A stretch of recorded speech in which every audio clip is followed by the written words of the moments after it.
In a little more than a month, students will return to campus here at SDSU, and this year, 31 of the incoming freshmen have one thing in common. Graduated from Hoover High School and were accepted into state through the College Avenue Compact Agreement.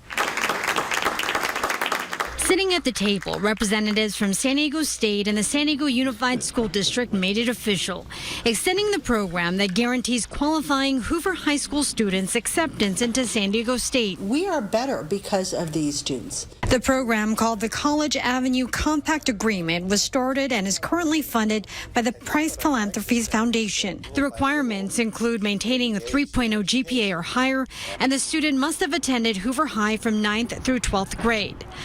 Chris Chino graduated this past school year. She'll be entering SDSU as a freshman. She says the program helped her in many different ways. This program really helped me a lot with college applications and scholarship applications.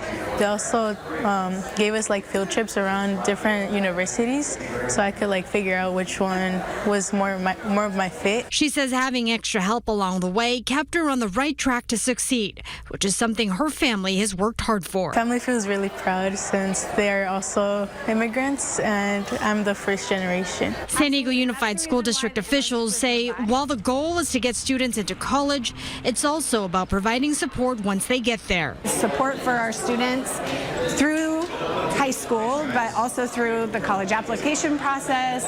They also help them through summer to make sure, did they do their housing? Did they fill out all the paperwork? Did they check the right boxes? And then once they're on San Diego State's campus, they're ensuring academic success. So they have access to mentors and tutors.